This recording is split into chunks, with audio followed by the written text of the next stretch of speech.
Today's topic गर्भ शारीर। हमारे syllabus का पॉइंट नंबर 3, गर्भ की परिभाषा।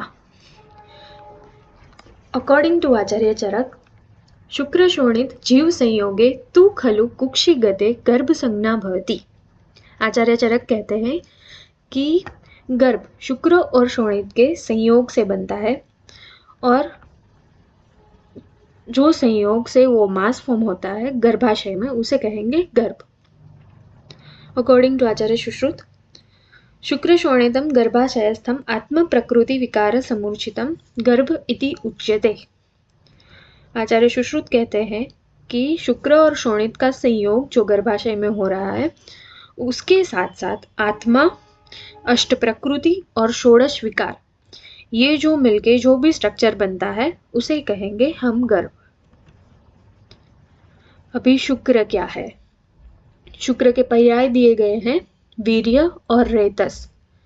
उत्पत्ति कैसे बताई है कि रस धातु से रक्त की उत्पत्ति, रक्त से मांस से मेद, मेद से अस्थि, अस्थि से मज्जा और मज्जा धातु से शुक्र की उत्पत्ति बताई गई है।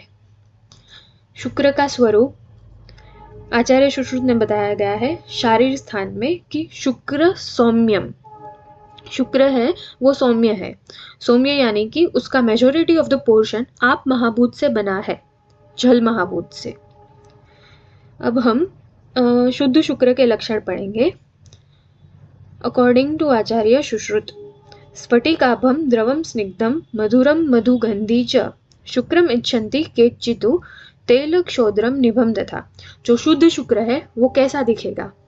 स्फटिक के जैसा, सफेद, एकदम लिक्विड इन नेचर, स्निग्ध रहेगा, उसमें से स्मेल और टेस्ट स्वीट आएगी और उसका टेक्सचर ऑयल और हनी के मिक्सचर जैसा होगा। अकॉर्डिंग टू अष्टांग हृदय, शुक्लम शुक्रम गुरु स्निग्धम मधुरम बहलम बहु घृत माक्षिक तेलाभम सदगर्भाय। जो शुक्र गर्भ के फॉर्मेशन में रिस्पॉन्सिबल है, वो शुक्र के क्वालिटीज क्या रहेगी? तो ये है शुक्ल वाइट, गुरु हैवी रहेगा, वो स्निग्ध रहेगा, मधुर रहेगा, बहल, बहल यानी कि थिक इन कंसिस्टेंसी, और बहु उसकी क्वांटिटी ज़्यादा रहेगी। उसका टेक्सचर कैसा होगा? तो कि घी, ऑयल और हनी जैसा उसका टेक्सचर रहेगा। अकॉर्डिंग टू आचार्य चरक, शुक्रम तदस्य प्रवदन्ति धीराः यदि ते गर्भम समुद्भवाय वायु अग्नि भूमि अम्बुगुण पादवदत् षडभ्यो रसेभ्यो प्रभवश्च तस्य। आचार्य चरक ने क्या बताया है? हम शुक्र किसे कहेंगे? वो जो कि गर्भ के फॉर्मेशन में रिस्पॉन्सिबल हो उसे, लेकिन उसकी क्वालिटीज क्या रहनी चाहिए और किस चीज से वो बना रहना चाहिए? एक, उसमें सारे रस, षड रस से वो बना होना चाहिए और षड रस का उसमें अवेलेबिलिटी होना चाहिए। और 4 महाभूत, यहाँ पे 5 महाभूत नहीं बताया है, आकाश महाभूत को नहीं बताया है इसमें। वायु, अग्नि, पृथ्वी और आप, ये 4 महाभूत 1/4 कंट्रीब्यूशन से शुक्र में रहेंगे, इक्वल प्रोपोर्शन से रहेंगे। आर्तव, आर्तव के लिए हमारी संहिता में कई शब्द प्रयोग किए गए, इसमें से रज, आर्तव, शोणित। सिर्फ शोणित नहीं है, यहाँ पे आर्तव शोणित बोला है, एक वर्ड में बोला है। और रसजम, रस धातु से बना हुआ यानी कि रसजम। उत्पत्ति कैसे है? आर्तव है वो रस धातु की उपधातु है, उसका स्वरूप आर्तव है वो आग्नेय है। अकॉर्डिंग टू आचार्य सुश्रुत, आर्तवम आग्नेयम, यानी कि आर्तव है उसका मेजॉरिटी ऑफ द पोर्शन तेज महाभूत से बना है। शुद्ध आर्तव लक्षण, आचार्य सुश्रुत कहते हैं शशाश्रुकम प्रतिमम यत्तु यद्वा लाक्षा रसोपमम तदार्तवम प्रशसंति यद्वा सोना विरच्येत। जो शुद्ध आर्तव है उसके लक्षण कैसे होने चाहिए? उसका कलर रैबिट के ब्लड जैसा बताया, शशाश्रुकम। फिर बताया लाक्षारस के समान उसका कलर होना चाहिए। और जब भी वो कपड़े पर जो स्टेन है उसको जब वॉश किया जाए सिर्फ पानी से, तो वो कपड़े पर उसका दाग नहीं रहना चाहिए। यदवासो ना विरचित, ऐसा आर्तव है वो गर्भ के फॉर्मेशन में प्रशस्त यानी कि श्रेष्ठ माना गया है। अकॉर्डिंग टू आचार्य चरक, गुंजाफलम सवर्णम च पद्मालक्तक सन्निभम इंद्रगोप संकाशम आर्तवम शुद्धम आदिशेत। यानी कि गुंजा फल, जो रेड वाले गुंजा सीड्स आते हैं उसके जैसा, रेड कलर के लोटस जैसा, पद्म, इंद्रगोप वो एक कीड़ा है, वो भी प्योर ब्लड रेड जैसा आता है, उस कलर का होना चाहिए। अकॉर्डिंग टू अष्टांग हृदय अष्टांग संग्रह, ये श्लोक आपको नहीं करने हैं, फिर भी एक बार देख लीजिएगा कि क्या क्या कैरेक्टरिस्टिक्स है। अष्टांग संग्रह में शशाश्रुक बोला है और लाक्षारस के समान बोला है। और जैसे आचार्य चरक ने बताया था कि वो कपड़े को स्टेन करके उस पे धोने पर वो कलर नहीं छोड़ेगा, वो पूरा कपड़ा क्लीन हो जाएगा, ऐसा बोला है। अकॉर्डिंग टू अष्टांग हृदय 2 कैरेक्टरिस्टिक बोली है, ये कपड़े पर रंग ना छोड़ने की, और दूसरी है लाक्षारस सन्निभम। ये सिर्फ याद रखने हैं, श्लोक नहीं करने हैं इसके। आप चरक और सुश्रुत के श्लोक कर सकते हो, ये दोनों जरूरी है। अभी role of tridosha and panch mahabhuta in fetal development. Fetus का डेवलपमेंट में 5 महाभूत और त्रिदोष ये अपना अपना क्या रोल प्ले करेंगे ये देखेंगे। ये श्लोक हम आगे भी पढ़ चुके हैं, शारीरोपक्रम अध्याय में शरीर किसे कहेंगे, शरीर की व्याख्या है। इसमें बताया गया है कि 5 महाभूत वो किस किस प्रकार से, कौन कौन से फंक्शन से शरीर का निर्माण करेंगे या फिर गर्भ बनाएंगे, ये उस बार हमने पढ़ लिया है। सेकंड है रोल ऑफ 5 महाभूत इन सेकेंड मंथ डेवलपमेंट, ये हम आगे पढ़ेंगे मासानुमासिक गर्भवृद्धि में कि कौन कौन से महाभूत का क्या क्या फंक्शन रहेगा ये। और थर्ड टॉपिक है रोल ऑफ 5 महाभूत इन वर्ण उत्पत्ति, जो हमारे पंच महाभूत है वो गर्भ का वर्ण, उसका जो कॉम्प्लेक्शन है वो डिसाइड करने में भी एक अलग रोल प्ले करते हैं। मेन महाभूत है तेज महाभूत, वर्ण उत्पत्ति में ये सबसे पहला महाभूत है जो काम करेगा, लेकिन तेज महाभूत के साथ दूसरे कौन से महाभूत के मिलन से कौन सा रंग बनेगा ये डिसाइड होगा। पहला है, अगर तेज महाभूत जल महाभूत के साथ कंबाइन होगा तो गौर वर्ण यानी कि व्हाइट कलर का गर्भ बनेगा। अगर तेज महाभूत पृथ्वी महाभूत से कंबाइन करेगा तो कृष्ण वर्ण का गर्भ रहेगा।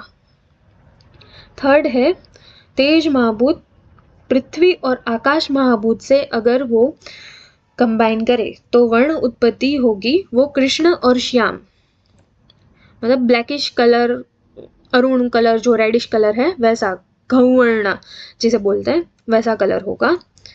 और चौथा है, अगर तेज महाभूत जल और आकाश इन दोनों से मिलेगा तो गौर श्याम जो मिडल कॉम्प्लेक्शन है वैसा कुछ बनेगा। अभी रोल ऑफ त्रिदोष, शरीर फॉर्मेशन में या गर्भ फॉर्मेशन में त्रिदोष का रोल क्या रहेगा। तो त्रिदोष क्या है पहले ये देखते हैं। वात पित्त और कफ ये त्रिदोष है। अभी शरीर दूषणात् दोषा धातवो देह धारणात्, अभी शरीर को जो दूषित करेंगे वो है दोष, धातु वो देह को धारण करते हैं, यानी कि जो सारे फिजियोलॉजिकल फंक्शंस है शरीर के वो होंगे धातु के द्वारा। और वात पित्त कफाग्नेय ये है दोष। मलिनीकरणात् मला, जो शरीर को मलिन करेंगे, दूषित करेंगे वो है मल। अभी अकॉर्डिंग टू अष्टांग हृदय है वात पित्त श्लेष्मण देह संभव हेतव, देह जो संभव है जिससे वो हेतु ही वात पित्त और कफ ये त्रिदोष को बनाए, यानी कि शरीर का पूरा बेसिक स्ट्रक्चर वो किससे बना है? ये सिर्फ त्रिदोष से ही बना है, इसके अलावा और कुछ नहीं। ये पूरा बेसिस है, ये रूट है। दूसरा है दोष धातु मला मूलम ही शरीरम। दोष धातु और मल ये हमारे शरीर के मूल है। इनके अलावा और सारी चीजें हैं वो इन्हीं के द्वारा रेगुलेट होती है। सारे फंक्शंस है, सारे भी जो फिजियोलॉजिकल से लेके सारे डाइजेशन से लेके सब कुछ जो होता है वो दोष धातु और मल के द्वारा ही होता है। बीज, बीज भाग और बीज भाग अवयव। आयुर्वेद में हमारे आचार्यों ने जेनेटिक्स के बारे में भी बहुत पहले कहा रखा है। अभी ये बीज, बीज भाग और बीज भाग अवयव क्या है वो हम देखेंगे। इसमें चरक संहिता में शारीर स्थान में एक श्लोक बताया है, यस्य यस्य हि अंग अवयवस्य बीजे बीज भाग उपतप्तो भवति तस्य तस्य अंग अवयवस्य विकृति उपजायते न उपजायते च अनुपतापात्। ये क्या है? इसके बाद हम देखेंगे बीज क्या है, बीज भाग क्या है और बीज भाग अवयव क्या है, किससे हम कोरिलेट मॉडर्न साइंस में कर सकते हैं ये देखेंगे। पर इसका इंपॉर्टेंस क्या है ये इस श्लोक में बताया गया है। ये जानना क्यों जरूरी है? ये जो भी शरीर का फॉर्मेशन है या जो भी गर्भ का फॉर्मेशन है उसमें मेन रोल कौन प्ले करेगा? ये बीज, बीज भाग और बीज भाग अवयव। यानी कि अगर बीज, बीज भाग और बीज भाग अवयव अपने प्राकृत स्टेट में है तो जो गर्भ बनेगा वो भी प्राकृत बनेगा और बिना किसी डिजीज या विकार के बनेगा। पर अगर इनमें से कोई भी चीज में, बीज में दुष्टि हो या बीज भाग में कोई दुष्टि हो या फिर बीज भाग अवयव में कोई भी दुष्टि रहेगी तो उस बीज भाग या उसका जो भी कोरिलेटिव स्ट्रक्चर है उस जीन के स्ट्रक्चर में अगर गड़बड़ी आई तो उससे जो भी ऑर्गन सिस्टम या जो भी गर्भ में कोई भी टिश्यू जो भी बन रहा है उसमें विकृति आएगी। अभी बीज, बीज क्या है? चक्रपाणी ने बताया है कि बीज इति कृत्सनमेव आरंभके बीजे, बीज इति शुक्र शोणित। जो शुक्र और शोणित है यानी कि male female gametes, spermatozoon and ovum, इसको हम बीज गिन सकते हैं। अगर बीज में कोई दुष्टि हुई तो फिर हमारे गर्भ में भी कोई ना कोई विकृति हमें देखने को मिलेगी। अभी बीज भाग, बीज भाग क्या है? अवयव बीजस्य एकदेश, बीजस्य अंग प्रत्यंग निर्वर्तको भागो बीज भाग। बीज भाग यानी कि बीज का कोई एक पार्ट। अभी जो बीज है उसको हमने मेल और फीमेल गैमेट से कोरिलेट किया था। ये बीज भाग है, उसको हम कैसे करेंगे? जो गैमेट्स है वो एक सेल है, सेल का एक न्यूक्लियस रहता है, न्यूक्लियस में हमारे क्रोमोसोम्स रहेंगे। तो बीज भाग है वो हम क्रोमोसोम्स के साथ कोरिलेट कर सकते हैं। अगर क्रोमोसोम में कोई भी प्रकार का विकृति हुई तो जो गर्भ है उसमें भी उस प्रकार की विकृति देखने को मिलेगी। जैसे कि टर्नर सिंड्रोम है, डाउन सिंड्रोम है, या बाद में पढ़ेंगे, ये है क्रोमोसोमल एबनॉर्मलिटी से होने वाले जो भी कुछ डिजीज है वो है। अभी बीज भाग अवयव, बीज भाग अवयव यानी कि बीज भाग अवयव, अवयव आरंभक बीज भाग यानी कि जो भी बीज का भी जो भाग है उसका भी एक छोटा सा पार्ट, इसको हम कोरिलेट करेंगे हमारे जीन के साथ। यानी कि क्रोमोसोम का एक पार्ट रहेगा छोटा सा, उसमें होगा हमारा जीन। जीन क्या रोल प्ले करेगा कि वो एक फंक्शन देगा। क्रोमोसोम का छोटा सा पार्ट जो कि है जीन, वो जीन पूरी बॉडी का कोई एक फंक्शन, स्पेसिफिक फंक्शन रेगुलेट करेगा। अगर वो स्पेसिफिक फंक्शन वाला पार्ट या भी वो स्पेसिफिक जीन हमारे ह्यूमन बॉडी में नहीं रहेगा या फिर गर्भ में नहीं रहेगा तो वो फंक्शन वो ह्यूमन बॉडी कैरी आउट नहीं कर पाएगा और उसमें विकृति देखी जाएगी। अभी है मासानुमासिक गर्भवृद्धि। हम मंथ वाइज डेवलपमेंट देखेंगे फीटस का गर्भाशय में। अभी है फर्स्ट मंथ। इसमें मैंने आचार्य चरक, आचार्य सुश्रुत और वाग्भट के तीनों के श्लोक्स लिखे हैं। इसमें से कोई भी एक आपको एग्जाम में लिखना होगा। अगर आपको मासानुमासिक गर्भ वृद्धि आया तो कोई भी एक आचार्य के श्लोक लिखने होंगे जो इजी है, या फिर वो जो ज़रूरी है वो मैंने ये ग्रीन लाइन से टिक किए हैं, तो ये आपको ज़रूर करने हैं। फर्स्ट हम लेंगे ये ग्रीन लाइन वाला आचार्य सुश्रुत का। प्रथमे मासी कललम जायते। फर्स्ट मास को कैसा रहेगा गर्भ? कलल, कलल यानी कि जेली लाइक उसका कंसिस्टेंसी रहेगा। आचार्य चरक ने बताया है स सर्वगुणवान गर्भत्वम आपन्नम प्रथमे मासी समूर्छितम। गर्भ रहेगा वो कैसा रहेगा? सर्व धातु कलुषणे, जो भी सारे धातु है वो कललीकृत या कलुषण यानी कि जेली लाइक कंसिस्टेंसी में रहेंगे। कृत खेट भूतो भवति अव्यक्त विग्रह सद्भूत अंग अवयव, यानी कि जो भी सारे अंग अवयव है वो अव्यक्त रूप में रहेंगे, वहां पे प्रेजेंट रहेंगे लेकिन वो पूरे के पूरे मैनिफेस्ट नहीं होंगे। यानी कि आप वो जो जेली लाइक स्ट्रक्चर है यूएसजी में जब देखेंगे तब आपको क्लियरली क्लासिफाई नहीं कर पाओगे कि ये पोर्शंस रीजन है, वो है हेड है, वो हैंड है, फिर लेग्स है, ऐसे क्लियरली डिफ्रेंशिएटेड नहीं दिखेंगे, सिर्फ जेली लाइक या पेस्ट लाइक कंसिस्टेंसी में आपको दिखेंगे। अभी सेकेंड मंथ में क्या रहेगा?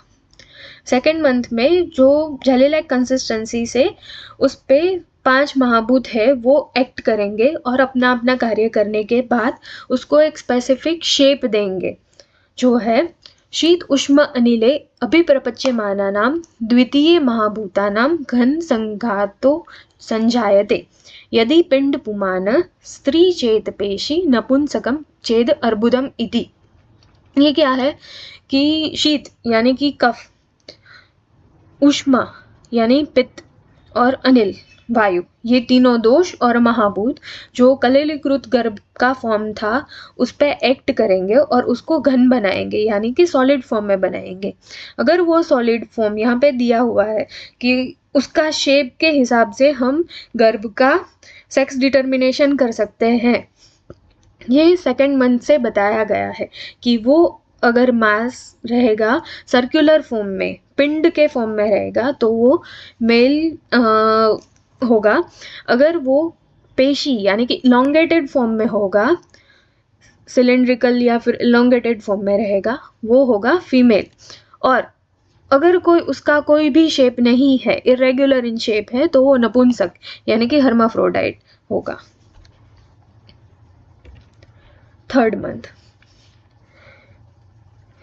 थर्ड मंथ में तृतीय हस्तपाद शीर्षा पंचपीडिका निर्वंतन्ते। शारीरोपक्रम अध्याय में हमने पढ़ा था कि हमारे शरीर को इजी अंडरस्टैंडिंग के लिए 6 भागों में डिवाइड किया है, षडंग शारीर। यहाँ पे क्या होगा कि जो 5 पिंड का यानी कि 5 अलग अलग स्ट्रक्चर बनेंगे, उसमें क्या बनेगा? 2 हाथ, 2 पैर और 1 सिर। इसका स्ट्रक्चर जो है वो फॉर्म होगा गर्भ में। और जो भी सारे दूसरे विभाग है वो सूक्ष्म यानी कि माइक्रोस्कोपिक लेवल पर थोड़े थोड़े अलग अलग दूसरे भी बॉडी पार्ट्स दिखे जाएंगे, लेकिन ग्रॉस लेवल पे 5 बर्ड्स अलग अलग दिखेंगे कि ओके ये इस जगह पे सिर है, इस जगह पे हाथ है, इस जगह पे पैर है, ऐसा देखने को मिलेगा थर्ड मंथ में। अकॉर्डिंग टू चरक है तृतीय मासी सर्वेन्द्रियाणी सर्व अंग अवयवश्च, यानी कि जो भी इंद्रिय है, जो भी अंग अवयव है गर्भ में या फिर ह्यूमन बॉडी में होने चाहिए, वो सारे फॉर्म होंगे, लेकिन कैसे होंगे? बहुत ही सूक्ष्म माइक्रोस्कोपिक लेवल में फॉर्म होंगे। अकॉर्डिंग टू अष्टांग हृदय सिर्फ यही बोला है कि पंचपीडिका है वो फॉर्म होंगे, 1 सिर, 2 हाथ, 2 पैर। और एडिशन में ये बोला है कि गर्भ है वो सुख और दुख इन दोनों भावों को महसूस कर पाएगा। ये स्पेसिफिक फीचर अष्टांग हृदय में बोला गया है थर्ड मंथ में। फोर्थ मंथ चतुर्थे मासी स्थिरत्वम आपाद्यते। स्थिरत्वम यानी कि अभी अकॉर्डिंग टू मॉडर्न साइंस भी फर्स्ट ट्राइमेस्टर में मिसकैरेज, अबॉर्शन ये सब के चांसेस रहते हैं, लेकिन सेकेंड ट्राइमेस्टर में ये चांस कम हो जाते हैं। यही बताया है कि फोर्थ मंथ से गर्भ है वो स्थिर रहेगा, यानी कि ऐसे अबॉर्शन, मिसकैरेज के चांसेस नहीं रहेंगे। तस्मात् तदा गर्भिणी गुरु गात्रत्वम अधिकम आपाद्यते, यानी कि इससे क्या होगा, गर्भिणी के शरीर में उसका जो शरीर है उसको भारी भारी लगना स्टार्ट होगा। अभी अकॉर्डिंग टू सुश्रुत है, चतुर्थे सर्व अंग प्रत्यंग विभाग प्रवक्तो भवति। तीसरे मास में कैसा था कि वो माइक्रोस्कोपिक लेवल में आपको दिखेंगे, लेकिन फोर्थ मंथ से सारे जो अंग है, अंग प्रत्यंग है, वो प्रव्यक्त यानी कि मैनिफेस्ट होना, स्टार्ट होना शुरू हो जाएंगे, आपको दिखेंगे। गर्भ हृदय प्रवक्ति भावात, अभी फोर्थ मंथ में गर्भ का जो हृदय है वो भी मैनिफेस्ट होना स्टार्ट होगा, और हृदय में क्या रहेगा, चेतना रहेगी। तो चेतना रहेगी तो फिर जो चेतना के सारे कार्य है, जो आत्मज भाव है, वो आप जैसे पदार्थ विज्ञान में पढ़ेंगे, वो सारे भाव भी गर्भ महसूस कर पाएगा। अभी हृदय जो है गर्भ का वो फॉर्म हो चुका है, इस कारण से जो गर्भिणी है उसको दो हृदयनी भी बोलेंगे, क्योंकि उसके शरीर में दो हृदय काम करेंगे, एक उसका खुद का और एक दूसरा गर्भ का होगा। इस अवस्था के दरमियान जो दो हृदयनी माता है उसके जो भी सारे विशेष है कि मुझे ये खाना है, मुझे इस जगह पे जाना है, ये सारे विशेष है, वो कैसे मैनिफेस्ट होंगे कि वो गर्भ के विश भी इसमें से होंगे कि अगर इसको फुलफिल ना किया जाए तो क्या होगा, इसमें गर्भ में विकृति आ सकती है। ये एक थियरी है दो हृदयनी नारी की। नेक्स्ट है फिफ्थ मंथ। पंचमे मासी गर्भस्य माश शोणित उपचयो भवति अत्यधिक अन्येभ्यो मासेभ्यो। फिफ्थ मंथ में मास और शोणित उपचय यानी कि जो मस्कुलर फॉर्मेशन है शरीर का और जो ब्लड फॉर्मेशन है, ये सब अच्छे से होगा गर्भ में, और इसलिए गर्भिणी में क्या चेंजेस देखने को मिलेंगे,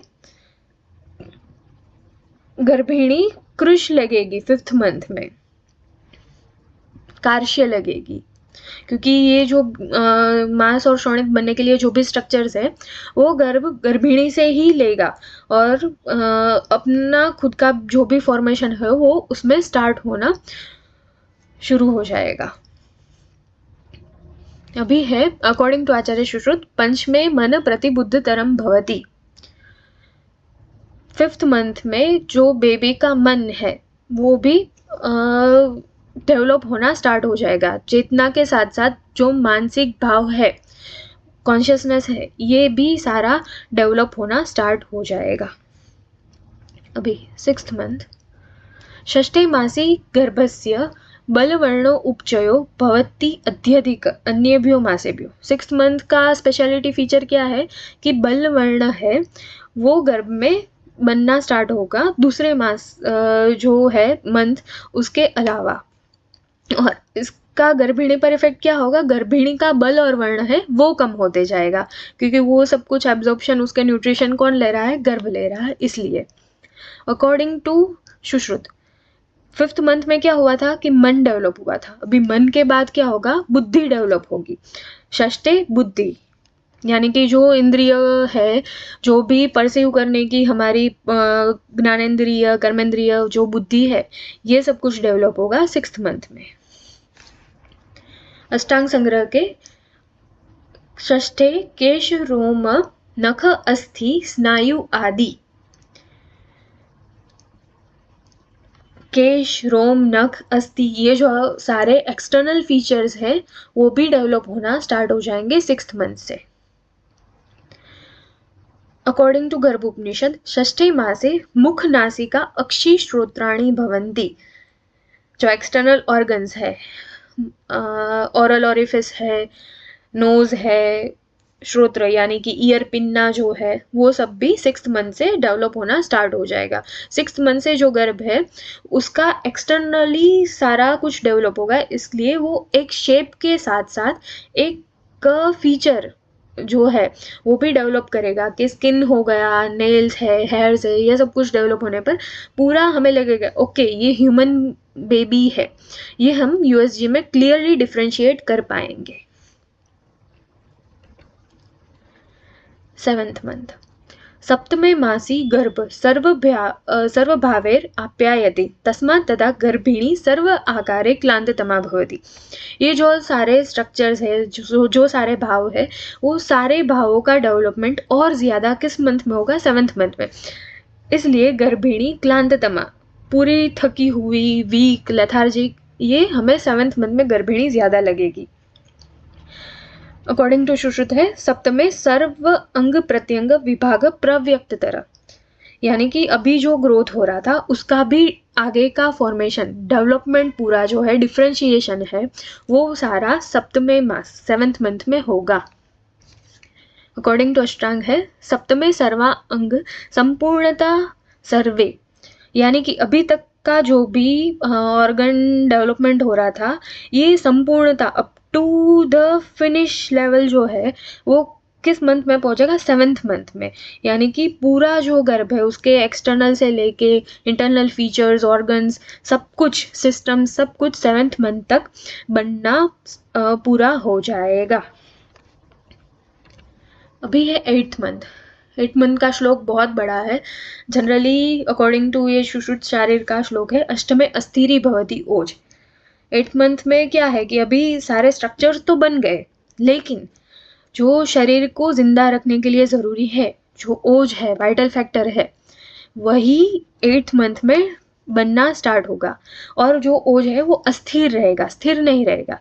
यानी कि जब 8वें महीने में अगर बेबी का डिलीवरी भी हो जाए तो भी उसका चांस 50-50% रहेगा कि 50% वो जिंदा रहेगा, 50% वो नहीं रहेगा, क्योंकि जो ओज है, जो उसका वाइटल फैक्टर है, वो ही पूरी तरीके से बना नहीं होगा। इसलिए 9th मंथ अभी आचार्य चरक और आचार्य सुश्रुत में डिलीवरी का जो टाइम बताया है वो अलग अलग बताया है। आचार्य चरक ने बताया कि 8 महीने पूरे होने के बाद से 9वें महीने का पहला दिन से लेकर 10वें महीने तक, 10वां महीना पूरा होने तक, अगर इस टाइम ड्यूरेशन के अंदर में बेबी की डिलीवरी हो गई तो इसको नॉर्मल डिलीवरी या फिर नॉर्मल फीटस कहा जाएगा। लेकिन 10वें महीने के बाद अगर वो फीटस गर्भाशय में ही पड़ा रहा तो फिर उसको एबनॉर्मल मानेंगे। लेकिन आचार्य सुश्रुत बताते हैं कि 9वीं, 10वीं, 11 और 12, 9th से लेकर 12th मंथ तक अगर फीटस वूम में है और किसी भी प्रकार से उसकी नॉर्मल डिलीवरी नहीं हो रही है तो उसको नॉर्मल कहा जाएगा, प्राकृत फीटस कहा जाएगा। लेकिन 12 महीने के बाद अगर उसकी डिलीवरी फिर भी नहीं हुई तो उसे विकृत गर्भ मानेंगे हम। तो इसके लिए, इस विकृत गर्भ को निकालने के लिए फिर शस्त्र कर्म ये सब कुछ बताया गया है, वो आप फर्दर गायनेक में आप पढ़ोगे, स्त्री प्रसूति में पढ़ोगे। अभी है गर्भ पोषण। गर्भाशय में गर्भ 9 महीने तक रहता है। 9 महीने तक इसको जो भी सारे न्यूट्रिशन है, जो भी चाहिए होगा अपने ग्रोथ एंड डेवलपमेंट के लिए, वो किधर से मिलेगा? तो वो 2 स्ट्रक्चर्स होते हैं, एक है अम्बिलिकल कॉर्ड और दूसरा है प्लेसेंटा। इन 2 स्ट्रक्चर्स के द्वारा फ्रॉम मदर टू फीटस जो न्यूट्रिशन ट्रांसफर है वो रहेगा। अभी पहला है नाभि नाड़ी यानी कि अम्बिलिकल कॉर्ड।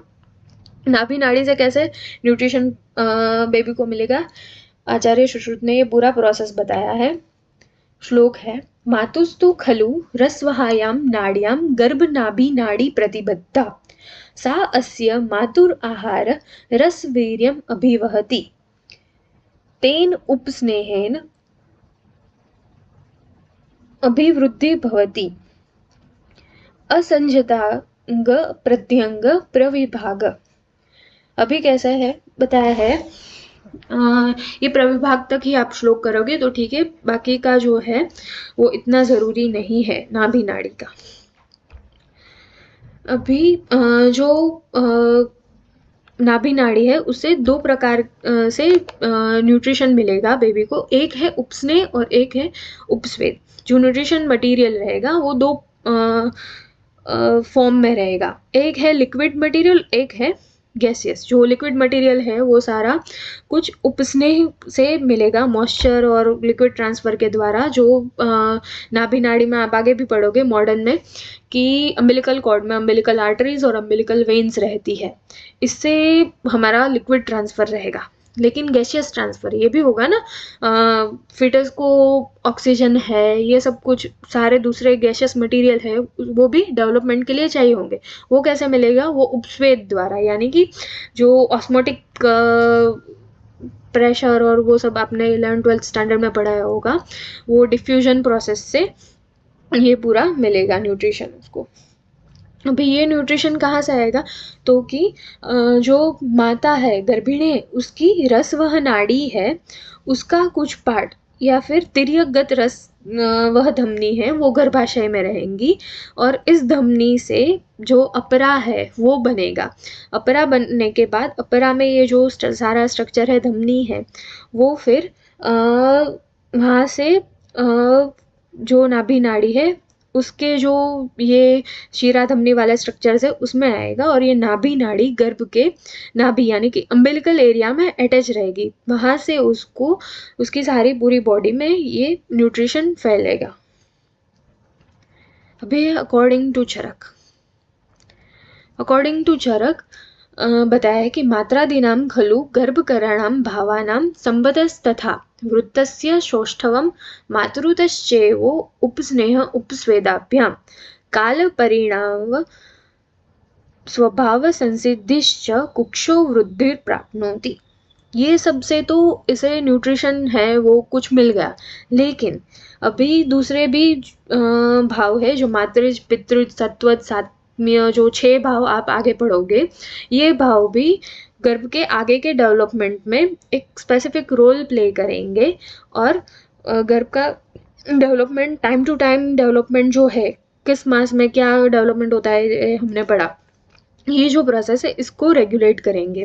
साथ ही ये जो मातृज भाव है, कुछ गर्भ के शरीर में ऐसे स्ट्रक्चर्स होंगे जो कि मदर के तरफ से आएंगे, कुछ स्ट्रक्चर्स है वो फादर के तरफ से या फिर वो जो स्पर्म्स में जो कैरेक्टरिस्टिक रहेगी उससे आएंगे, कुछ है साथ में, यानी कि जो भी मटेरियल पास हो रहा है नाभि नाड़ी से उसमें से भी कुछ ऐसा मटेरियल रहेगा कि वो गर्भ ज़्यादा एब्जॉर्ब करेगा, उसे वो साथ में रहेगा, उससे कुछ स्ट्रक्चर फॉर्म होंगे। कुछ होंगे रसज, यानी कि जो हमने पढ़ा रसवह धमनी जो गर्भिणी की थी उसमें से जो भी न्यूट्रिशन मिला उससे कुछ स्ट्रक्चर्स है, उससे कुछ डेवलपमेंट होगा गर्भ का। ऐसे ऐसे 6 फैक्टर्स है जिससे गर्भ का पोषण टाइम टू टाइम होता रहेगा और गर्भ का पूरा 9th मंथ तक डेवलपमेंट होता रहेगा। अभी है अपरा फॉर्मेशन, हमने नाभि नाड़ी का फॉर्मेशन पढ़ा, अभी है अपरा। अपरा कैसे बनता है, ये सुश्रुत आचार्य ने बताया है कि गृहित गर्भाणाम आर्तवहानाम स्रोतसाम वर्तमानी अवरुन्ध्यते गर्भेण। जो आर्तवह स्रोतस है गर्भाशय है वो गर्भ का उसमें डेवलपमेंट हो रहा है तो उसमें ऑब्स्ट्रक्शन आ जाएगा और जो रेगुलर मेंस्ट्रुअल साइकिल है वो नहीं होगी। आर्तव का जो भी फॉर्मेशन तो हो रहा है लेकिन वो शरीर से बाहर नहीं जा पाएगा, तो वो क्या होगा, उसका ऑब्स्ट्रक्शन हो जाएगा, और वो कहाँ पे होगा, गर्भाशय में होगा। तस्मात् गृहीत गर्भाणाम आर्तव न दृश्यते। आर्तव हमें दिखेगा नहीं, जो मेंस्ट्रुअल साइकिल है वो प्रेग्नेंट लेडी में नहीं दिखती है, मेंस्ट्रुएशन उसका नहीं होता है। फिर ये जो मेंस्ट्रुअल ब्लड है वो गर्भाशय में फॉर्म होता रहेगा और एक मास जैसा फॉर्म करेगा, उससे अपरा का डेवलपमेंट होगा। ततस्त अधः प्रतिहत ऊर्ध्वम आगतरम च उपजीयमानम परेत्य अभिधीयते। अभी जो है वो ऊपर के ऊपर ही उसका ऑब्स्ट्रक्शन होने के बाद जो गर्भाशय में रहेगा वो अपरा बनाएगा। लेकिन जो अभी तो स्तन्य का भी फॉर्मेशन है, ब्रेस्ट मिल्क का भी फॉर्मेशन होना चाहिए ना, क्योंकि अगर ब्रेस्ट मिल्क का फॉर्मेशन होगा तो ही 9th मंथ डिलीवरी के बाद जो बेबी को न्यूट्रिशन चाहिए वो तो उसे ब्रेस्ट मिल्क से ही मिलेगा। तो ब्रेस्ट मिल्क के फॉर्मेशन में भी ये आर्तो एक अलग रोल प्ले करेगा। उसका कुछ पोर्शन गर्भाशय में रह के अपरा बनाएगा और कुछ पोर्शन ऊर्ध्व यानी कि स्तन में आकर पयोधरा यानी कि जो स्तन्यवह स्रोतस है उसको फॉर्म करेगा, उसको स्टिमुलेट करेगा कि वो ब्रेस्ट मिल्क फॉर्मेशन बढ़ाए। च ऊर्ध्वतरम आगतम पयोधरा अभिप्रपद्यते तस्मात् गर्भिणी पिन्न उन्नत पयोधरा भवति, यानी कि इस टाइम में गर्भिणी का जो ब्रेस्ट डेवलपमेंट है वो भी देखने को मिलेगा, क्योंकि उसमें जो स्तन्यवह स्रोतस है उसका डेवलपमेंट अच्छे से हो रहा है और वो प्रिपेयर हो रहे हैं कि आगे के 9 महीने बाद वो अच्छी तरह से ब्रेस्ट मिल्क का फॉर्मेशन कर सके। नेक्स्ट है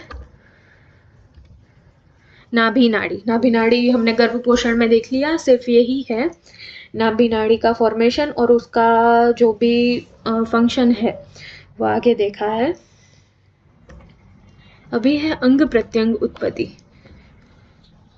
कौन कौन से धातु से या कौन से दोष से, मल से हमारे अंग और प्रत्यंग यानी कि ऑर्गन्स है, ऑर्गन सिस्टम्स है, वो कैसे बनते हैं, इसका फॉर्मेशन भी आचार्य सुश्रुत ने बताया है। अभी हम एक एक ऑर्गन का देखेंगे कि इस चीज से ये ऑर्गन का फॉर्मेशन होता है। ये आपका 2 मार्क्स का क्वेश्चन रहेगा, 2 मार्क्स में आपको आ सकता है या फिर MCQ पोर्शन में भी ये आ सकता है।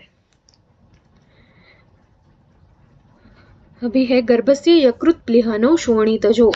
जो शोणित है, ब्लड है, उससे क्या बनेगा, यकृत और प्लीहा। शोणित फेन प्रभव फुफ्फुस। जो शोणित का फेन है, फ्रोथी पार्ट है जिसमें फेन है, उसमें उससे क्या बनेगा, लंग्स बनेगा। लंग का भी स्ट्रक्चर ऐसा ही रहेगा, जो भी हमें बबल जैसा स्ट्रक्चर दिखेगा। आपको डिसेक्शन अगर फ्यूचर में आएगा, उसमें डिसेक्शन में अगर आप देखोगे तो लंग का स्ट्रक्चर ऐसा ही रहता है, पोरस रहेगा, छोटे छोटे छेद रहेंगे जैसे कि फेन है वैसे। अभी शोणित किट्ट प्रभव उंडुक। उंडुक यानी कि पेनक्रियास। ये आपने शारीरोक्रम में मैंने एक नहीं 2 स्लाइड इंक्लूड की थी जिसमें अंग और प्रत्यंग के संस्कृत नेम्स और उसका कोरिलेशन हमारे मॉडर्न एनाटॉमी के साथ, ये वर्ड्स मैंने दिए थे। इसमें बताया था कि उंडुक यानी कि पेनक्रियास। उंडुक किस से बनेगा, शोणित का किट, जो मल वेस्ट पोर्शन है शोणित का, उससे बनेगा उंडुक।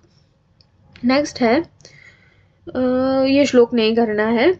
गुद, अंत्र और बस्ती, ये किससे बनेगा, जो कि सार प्रसाद जो बेस्ट पोर्शन है, रक्त, कफ और वात और पित्त, ये 4 का जो सार पार्ट रहेगा उससे बनेगा हमारा गुद, आंत्र और बस्ती।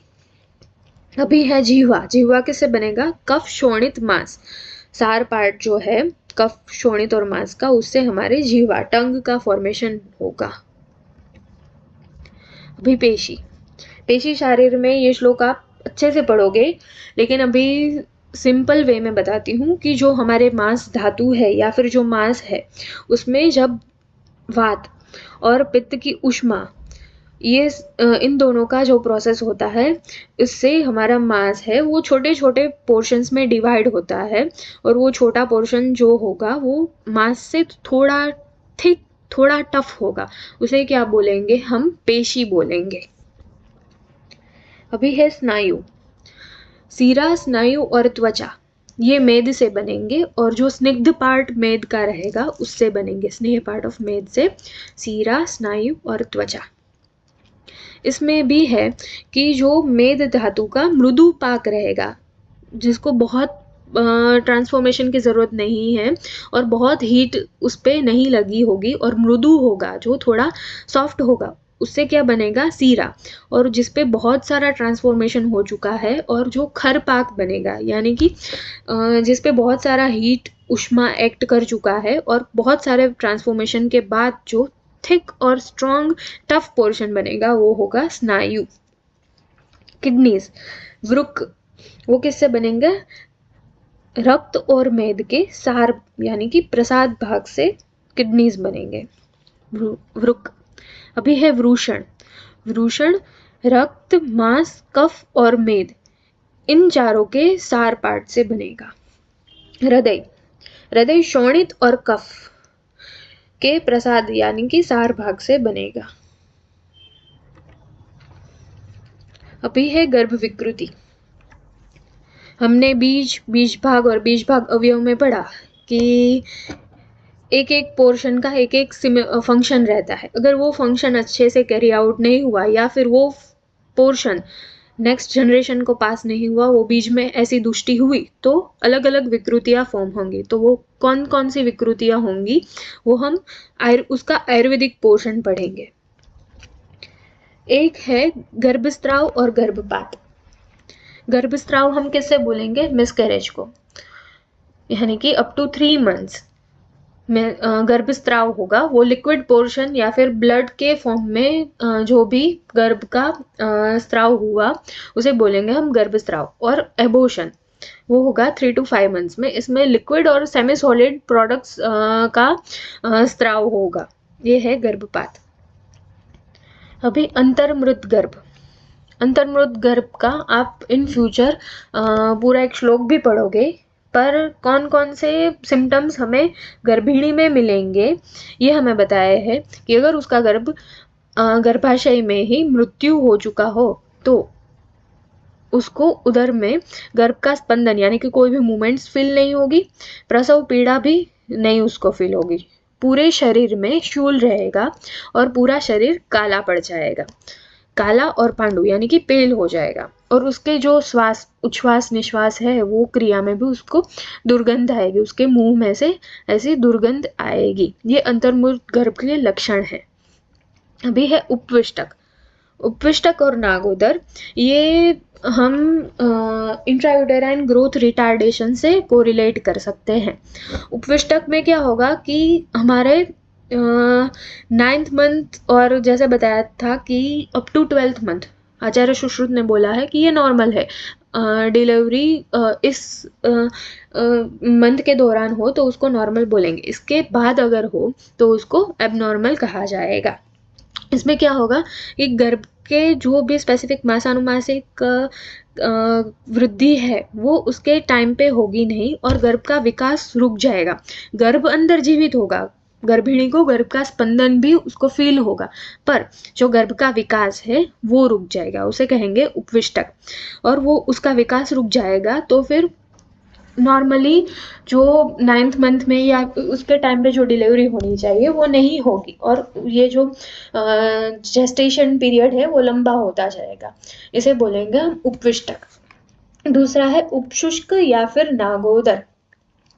इसमें गर्भ का विकास तो रुकेगा ही, लेकिन गर्भ का ह्रास यानी कि जो गर्भ का डेवलपमेंट ग्रोथ एंड डेवलपमेंट है वो भी कम होता जाएगा और सीवियर हमें ग्रोथ रिटार्डेशन इस केस में मिलेगा, उसे बोलेंगे नागोदर। और स्पंदन भी है जो उपविष्टक में हमें फील हो रहा था, नेचुरल नॉर्मल स्पंदन फील हो रहा था, मूवमेंट्स हो रही थी, वो फील इसमें नहीं होगी, कुछ कम फील होगी इसमें। अभी है लीन गर्भ। लीन गर्भ यानी कि जो भी गर्भ की मूवमेंट्स है वो कुछ फील नहीं होगी, स्पंदन जो हार्ट बीट्स है वो भी हमें कुछ फील नहीं होगा, इसे बोलेंगे लीन गर्भ। अभी है मूढ़ गर्भ। जो अपान वायु की विगुणता से 4 प्रकार के मूढ़ गर्भ गर्भिणी में जनरली देखे जाते हैं। मूढ़ गर्भ यानी कि इसे भी हम IUGR इंट्रायूटेराइन ग्रोथ रिटार्डेशन से कर सकते हैं और फिर ऑब्स्ट्रक्टेड गर्भ के साथ भी कोरिलेट कर सकते हैं। कील, उसमें पहला है कील। जो गर्भ हस्त सिर, ये मैंने हिंदी में लिखा है ताकि आप अच्छे से समझ सको। जो गर्भ हस्त सिर और पांव को ऊपर रखकर योनि मार्गों कील की तरह अवरुद्ध कर देता है उसे कील कहेंगे। कील यानी कि जो नेल होता है वो। जो गर्भ गर्भ का जो भी एनाटॉमिकल पोजीशन है जिससे नॉर्मल डिलीवरी होनी चाहिए या फिर जो पोजीशन में गर्भ बाहर निकलना चाहिए, उस पोजीशन में अगर ना निकले तो हम उसे बोलेंगे मूढ़ गर्भ। मूढ़ गर्भ में ये कील जो है उसमें क्या होगा कि गर्भ के हाथ, सिर और पाँव ये सब ऊपर रहेंगे और फिर ये पूरा जो बटक्स का रीजन है ये हमें पहले दिखेगा, जो भी प्रोजेक्टिंग पार्ट रहेगा वो ये रहेगा। इससे हमें क्या लगेगा कि जो कील का जैसे स्ट्रक्चर होता है उस फॉर्म में ये गर्भ पूरा मुड़ जाएगा और जो योनि मार्ग है उसको अवरुद्ध कर देगा, ऑब्स्ट्रक्ट कर देगा और जो भी लेबर पेन्स के अलावा भी उसका नॉर्मल डिलीवरी होना पॉसिबल नहीं होगा। इसे कहेंगे हम कील। दूसरा है प्रतिखूर, जिस गर्भ के हाथ, पैर तथा सिर निकल आए किंतु शरीर के मध्य भाग से योनि को रोक देता है। यानी कि हाथ, पैर और सिर ये तीनों का हमने कील में पढ़ा कि ये तीनों की डिलीवरी नहीं होगी, उससे अवरुद्ध हो जाएगा। लेकिन इसमें उल्टा है, हाथ, पैर और सिर ये बाहर निकल आएंगे, शरीर का मध्य भाग है वो योनि को रोक लेगा, वो अंदर रह जाएगा, ऑब्स्ट्रक्ट कर देगा उससे। इसे कहेंगे प्रतिखूर। बीजक, बीजक है जिस गर्भ का एक हाथ और सिर बाहर निकल आए लेकिन दूसरे सारे जो भी पोर्शन है वो अंदर ही रहेंगे और उस पोर्शन से वो जो योनि मार्ग है उसको ऑब्स्ट्रक्ट कर देंगे, तो इसे कहेंगे हम बीजक। एक हाथ और सिर निकल आया लेकिन दूसरा हाथ, पैर, मध्य शरीर ये सब कुछ अंदर पड़ा हुआ है, उसने ऑब्स्ट्रक्ट कर रखा है योनि मार्ग को, इसे कहेंगे हम बीजक। लास्ट है परीग, जो गर्भ परीग, आगल यानी कि ट्रांसवर्स पोजीशन से आकर मुख को रोक लेता है, उसे कहेंगे परीग। गर्भ की पोजीशन हमने देखी है कि वो वर्टेक्स पोजीशन में रहता है, हेड फर्स्ट और हाथ और पैर होंगे वो ऊपर रहेंगे, यानी कि वो लॉन्जिट्यूडनल पोजीशन में रहेगा, सीधा खड़ा हुआ या फिर लेटा हुआ रहेगा। लेकिन परीग में कैसा रहेगा, वो आड़ा हो जाएगा, वर्टिकल हॉरिजॉन्टल पोजीशन या फिर ट्रांसवर्स पोजीशन में, यानी कि लेफ्ट साइड या फिर राइट साइड, एक साइड उसका सिर रहेगा, एक साइड उसका पैर रहेंगे, ऊपर नीचे की पोजीशन में नहीं रहेंगे और लेफ्ट और राइट की पोजीशन में रहेंगे, इसे कहेंगे हम परीग। और ये परीग में पूरा का पूरा गर्भ, कोई भी पार्ट उसका बाहर नहीं आएगा और पूरा का पूरा गर्भ वर्टिकल या फिर हॉरिजॉन्टल या फिर ट्रांसवर्स पोजीशन में योनि मुख को रोक लेगा और रहेगा। अभी है अदर्स, ये इतने ज़्यादा ज़रूरी नहीं है, सिर्फ आपको एक बार देख लेने हैं। आघात लगने से भी गर्भिणी के उदर यानी कि स्टमक पे कुछ भी आघात लगा, एक्सटर्नल इंजरी से भी गर्भ में विकृति आ सकती है। 9th है जो भी हेरिडिटी से होने वाले हैं या फिर जिसे बोल सकते हैं कि एड्स और सिफिलिस जैसे इन्फेक्टिव डिजीजेस है, ये भी माता और पिता से गर्भ में विकृति ला सकते हैं और बीमारियां या डिजीज क्रिएट कर सकते हैं। ये 10th है उचित मात्रा में रक्त संचार ना होने से, प्लेसेंटा, नाभि नाड़ी इनमें से कोई भी डिफॉर्मिटी हुई या फिर किसी भी जगह पे ऑब्स्ट्रक्शन हुआ तो फिर न्यूट्रिशन ट्रांसफर है वो अच्छे से नहीं होगा और गर्भ का डेवलपमेंट है, ग्रोथ है वो पूरी तरीके अच्छे से नहीं होगा, इससे जो गर्भ में विकृति आएगी वो। और लास्ट है माता के शोक, मानसिक आघात या फिर कोई भी एक्सटर्नल फैक्टर्स है, स्ट्रेस है, एंजाइटी है, डिप्रेशन है, ऐसे भी फैक्टर्स से जो भी गर्भ में डेवलपमेंट रुक जाए, ग्रोथ ना हो, ऐसे रीज़न से जो भी विकृति आए और इससे मेजॉरिटी ऑफ द केसेस में बेबी की डेथ भी हो सकती है। ये जो विकृति है ये सारी आएगी अदर्स में। That's it. अभी हमने जो भी सारे टॉपिक्स पढ़े वो है गर्भ की जो डेफिनेशन हमने पढ़ी वो, शुक्र और शोणित की डेफिनेशन हमने पढ़ी, शुक्र और शोणित जो है उसके शुद्धि लक्षण भी पढ़े कि गर्भ के फॉर्मेशन में शुक्र कैसा होना चाहिए, शोणित आर्तव कैसा होना चाहिए, ये पढ़ा। अभी है रोल ऑफ त्रिदोष और पंचमहाभूत। त्रिदोष क्या है? वात पित्त कफ, जो बेसिस फॉर्म करते हैं शरीर का। और पंचमहाभूत में भी हमने तीनों देखे कि शरीर के फॉर्मेशन में एक एक महाभूत क्या रोल प्ले करता है। फिर उसके सेकंड मंथ में भी हमने देखा कि त्रिदोष के साथ पंचमहाभूत उसको फॉर्म स्ट्रक्चर देंगे और अलग अलग शेप बनाएंगे, जिससे हम सेक्सुअल डिटर्मिनेशन भी कर सकते हैं, ये पढ़ा। और पंचमहाभूत का भी हमने वर्ण उत्पत्ति में भी जो फंक्शन है ये पढ़ा। अभी बीज भाग अवयव जेनेटिक्स, आयुर्वेदिक जेनेटिक्स जो है वो भी हमने पढ़ा कि इनमें से किसी में भी अगर विकृति हुई या फिर एब्सेंस हुआ इस कोई भी पार्ट का, तो फिर गर्भ में विकृति आ सकती है। फिर मासानुमासिक गर्भवृद्धि क्रम पढ़ा हमने from first month to 9 months और अप टू 12 मंथ्स, ये सारे पढ़े। गर्भपोषण जो है वो पढ़ा हमने, अपरा है, नाभि नाड़ी, उसका फॉर्मेशन, उसका फंक्शन जो है ये पढ़ा। अंग प्रत्यंग उत्पत्ति ये हमने पढ़ा कि वृक्क कैसे बनता है, फुफ्फुस कैसे बनता है, उंडुक कैसे बना, हृदय कैसे बना, किस चीज़ से बना, ये सब पढ़ा। और लास्ट में हमने गर्भ विकृति पढ़ी कि कौन कौन से फंक्शन या फिर स्ट्रक्चर के इन्वॉल्वमेंट के ना होने से हमें गर्भ में अलग अलग डिजीज दिखेंगे, अलग अलग बीमारियां दिखेंगी, ये सब पढ़ा हमने गर्भ विकृति में। Okay, that's it for today.